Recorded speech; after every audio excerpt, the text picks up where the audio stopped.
தமிழ்நாடு முழுவதும் போகி பண்டிகை வழக்கமான உற்சாகத்துடன் கொண்டாடப்பட்டது. கடும் குளிரையும் பொருட்படுத்தாது அதிகாலையில் எழுந்த மக்கள் வீட்டில் இருந்த பழைய பொருட்களை எரித்து மேளம் அடித்து கொண்டாடினர். பழையன கழிதலும் புதியன புகுதலும் என்ற வகையில் போகி பண்டிகை தமிழர்களால் கொண்டாடப்பட்டு வருகிறது. பொங்கலை வரவேற்கும் விதமாக கொண்டாடப்படும் போகி பண்டிகை இந்த ஆண்டும் வழக்கமான உற்சாகத்துடன் கொண்டாடப்பட்டது. இதையொட்டி அதிகாலையில் மக்கள் பழைய பொருட்களை வீடுகளின் முன்பு போட்டு தீ வைத்து கொளுத்தி போகி பண்டிகையை வரவேற்றனர். சிறுவர்கள் முதல் பெரியவர்கள் வரை மேளம் அடித்தும் பழைய பொருட்களை எரித்தும் போகியை கொண்டாடினர்.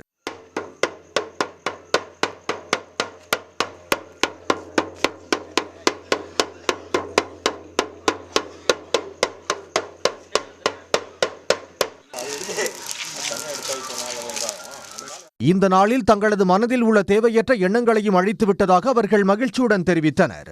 வீட்டில் புதுசாக தலை குளிச்சுட்டு பெருமாளுக்கு அம்சம் பண்ணணும். அதனால தான் நாங்கள் இது பாரம்பரியம் பண்ணுறோம். வீட்டுக்குள்ளே இருக்கிற கெட்ட சக்திகள் எல்லாயும் போயிட்டு நல்லதாக ஆகணும்ன்ட்டு இந்த வீட்டுக்கு இதுக்காக பண்ணுறோம். நாங்கள் இந்த போகி எதுக்கு பண்ணுறோம் அப்படின்னா, பழையன கழிதலும் புதியன புகுதலும்.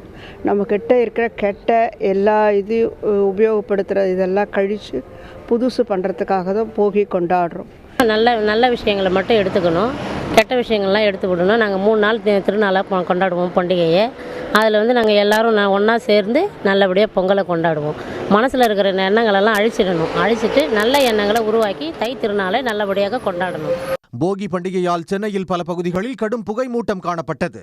உடனுக்குடன் செய்திகளை தெரிந்து கொள்ள சன் நியூஸ் பெல் ஐகானை கிளிக் பண்ணுங்க.